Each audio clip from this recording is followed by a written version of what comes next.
Olá, amigos, tudo bem com vocês? Espero que sim. Estou passando aqui para que a gente possa continuar a falar um pouquinho sobre como ser conduzidos pelo Espírito Santo. Nós falamos no nosso último vídeo sobre propósito de vida e falamos que para que nós possamos ser conduzidos ao nosso propósito específico, nós precisamos passar um pouquinho mais de tempo em oração, buscando a Deus, né? Ao Pai, ao Filho, ao Espírito Santo, para que Ele possa nos conduzir à revelação do nosso propósito, ao motivo pelo qual nós estamos aqui. E hoje eu quero falar um pouquinho sobre a comunicação de Deus com o homem através do Espírito Santo e como que isso acontece. Muitas pessoas pensam que Deus falava com o homem no passado, mas não fala mais nos dias de hoje. Falava em sonhos, falava pelos profetas, mas hoje não fala mais. Mas isso não é verdade. Hoje Deus ainda fala através dos sonhos, através dos profetas, através da palavra, através de visões, através de voz audível. Deus fala através do louvor. Deus tem várias maneiras de falar, mas muitas vezes nós precisamos realmente crer e identificar. Mas a maneira específica que hoje eu quero compartilhar com vocês é através de um livro que eu li também, que explica muito bem sobre isso, que é do pastor Kenneth Hagin. Ele viveu no século passado e Deus usou ele para ensinar sobre o Espírito Santo para a igreja. E ele escreveu um livro que foi traduzido em vários idiomas e circula pelo mundo todo. E nessa parte do livro, que penso que foi até mesmo compartilhado pelo filho dele, se eu não me engano, eu achei muito interessante ele falar, ensinar, né, como que a gente identifica o testemunho do Espírito Santo. Um versículo para iniciar seria Romanos 8:16. O Espírito de Deus testifica com o nosso espírito que somos filhos de Deus, que somos filhos de Deus. O Espírito de Deus testifica, dá testemunho ao nosso espírito que nós somos filhos de Deus. Como nós sabemos que somos filhos de Deus? Como nós temos a certeza, não é, que somos filhos de Deus? Porque o Espírito que está em nós, ele nos ensina todas as coisas. Ele vai começar falando um pouquinho sobre os profetas. Ele vai dizer que uma coisa que ele aprendeu é que a função do profeta no Velho Testamento, o profeta era aquele que escutava a voz de Deus e ensinava para as pessoas aquilo que Deus tinha falado para ele, né? Por exemplo, Moisés. Moisés foi um grande profeta, né? Um dos maiores profetas que já viveu. Ele recebia a mensagem de Deus e transmitia para as pessoas. Recebeu os 10 mandamentos da parte de Deus e transmitiu, e até hoje nós temos aí na Bíblia os 10 mandamentos.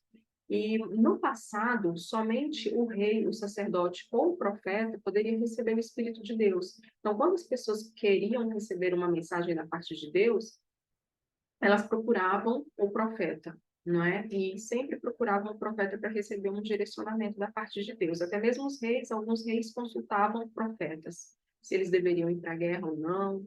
Sempre buscavam a mensagem através dos profetas. Hoje em dia, nós estamos vivendo, como já disse antes, na época da graça, através do sacrifício de Jesus Cristo, que o véu se rasgou no templo. O véu significava, simbolizava a separação entre Deus e o homem. Então, o véu se rasgou. Então, o Espírito Santo foi derramado sobre toda a carne, ele pode ser derramado sobre toda a carne.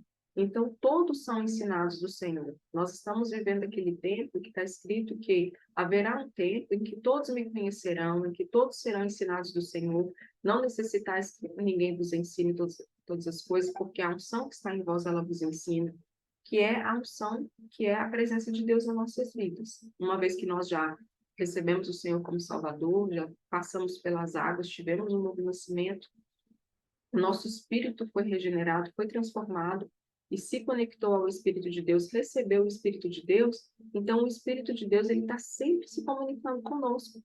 E como que ele se comunica conosco? Ele é como um tipo de intuição. Às vezes você vai falar assim, mas é uma coisa muito simples. Queria ver um sinal, uma maravilha, uma coisa sobrenatural. Ele nos guia de uma maneira muito simples. É como se fosse um pensamento. Ele fala conosco, ele nos transmite um conhecimento que muitas vezes você não sabe como sabe, mas você sabe que sabe. Olha, como que eu vou saber que isso é um pensamento do Espírito que está me comunicando e não é um pensamento meu? Pronto, aí entra outra parte, que é a outra parte que é a do discernimento. Mas essa parte do testemunho, ele vai chamar de testemunho interior, ele vai citar aquele versículo que está em Provérbios 20, 27, que diz assim: o espírito do homem é a lâmpada do Senhor. Lâmpada para os meus pés é a tua palavra e luz para os meus caminhos. Então, em primeiro lugar, aquele testemunho que o Espírito dá, ele nunca vai contradizer a palavra de Deus. A base é a palavra. Se você tem um pensamento na sua cabeça que está falando para você fazer outra coisa que seja contrária à palavra de Deus, com certeza não é o Espírito de Deus. Pode ser o Espírito do diabo, que às vezes ele lança coisas na nossa mente, tem pensamentos que vêm na nossa mente. Nós pensamos que somos nós que estamos pensando, mas não é. Às vezes é o inimigo que está lançando coisas na nossa mente. E pode ser nós mesmos também, porque nós também temos os nossos próprios pensamentos. Mas tem alguns pensamentos que são pensamentos que o Espírito de Deus começa a trazer para nós, comunicar conosco. E muitas vezes nós não identificamos.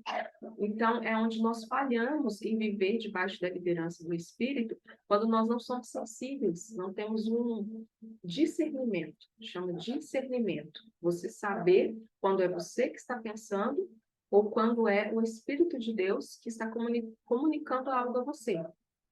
Às vezes acontece comigo, coisas simples no início da minha conversão começou a acontecer assim de maneira, vou dar um exemplo, que eu comecei a identificar isso. Um dia eu estava um tempo muito claro, né, no Brasil, e eu ia sair de casa. E me veio um pensamento assim, leva o guarda-chuva. E eu peguei e falei assim, olhei para o céu, falei, nossa, mas tem sol, não? Tá um sol quente, para que eu vou levar guarda-chuva? Não vou levar guarda-chuva, não. E saí. E voltei toda encharcada, porque realmente choveu. Então, assim, o Espírito Santo, ele comunica com a gente nas pequenas coisas do dia a dia. Em tudo ele quer nos dar instrução, em tudo ele quer nos dar conselho, e em coisas também, coisas mais específicas, decisões que nós precisamos tomar, que às vezes a gente quer ir por um caminho pela direita e vem na nossa mente assim, é melhor você ir para a esquerda. E aí você fica falando, não tem lógica ir para a esquerda, não tem recurso, não tem isso, não tem aquilo. A nossa mente humana nem sempre vai entender de imediato. Mas quando você entende claramente que é a voz do Espírito te guiando e você obedece, com o tempo você vai encontrando experiências, tendo experiências com Deus. Então, o pastor Luciano Subirá, que é um grande mestre também da nossa geração, ele estava ensinando sobre isso por esses dias, e eu estava lendo esse livro, né, lendo não, ouvindo o audiobook, do Como Ser Conduzido pelo Espírito Santo, e esse pastor ensinando sobre essas coisas, e eu encontrei essa mensagem, né, do pastor Luciano Subirá, que diz a mesma coisa. E um dos versículos que o pastor Luciano Subirá citou na mensagem foi esse aqui: não seja como a mula ou o cavalo que não tem entendimento. Deus não quer colocar um cabresto na nossa vida e nos guiar por força. A Bíblia diz, nem por força nem por violência, mas pelo meu espírito. Tanto que um dos símbolos do Espírito Santo é a pomba, a pombinha. Por quê? Porque é um bichinho dócil, humilde. O Espírito Santo, ele é humilde, ele é dócil, ele não vai obrigar ninguém a ouvir a voz dele, mas a se sujeitar à liderança dele. Mas a liderança dele é a mais assertiva e ele conduz pelo caminho certo. Então, ele está escrito assim em Salmos: eu mostrarei o caminho que deve seguir. Então, se nós decidirmos viver sob a liderança do Espírito Santo e ouvir a voz dele, primeiramente nós vamos precisar orar antes de tomar qualquer decisão, não é? Orar e esperar o Espírito Santo testificar, dar testemunho no nosso coração de qual é a decisão certa. E como que ele conduz? Muitas vezes é pela paz. Ele coloca paz no nosso coração na decisão que nós vamos tomar ou não, entende? Então, eu quero continuar conversando com vocês sobre esse assunto no próximo vídeo, mas eu vou deixar por agora esse versículo que diz que seja a paz o árbitro do vosso coração. Então, diante das decisões, nós precisamos encontrar paz. Se nós temos paz, nós que estamos sujeitos à liderança do Espírito, nós sabemos que o caminho é aquele. Pronto, espero que vocês tenham compreendido um pouco e eu vou voltar com esse assunto ainda por mais um vídeo. Depois nós vamos continuar falando do propósito. Que Deus abençoe vocês, fiquem na paz e até o próximo vídeo. Tem uma moça ali atrás, tem uma moça ali atrás. Já viram que eu não estou sozinha? Dá tchau para ela. Beijo, gente. Fica na paz, Deus abençoe.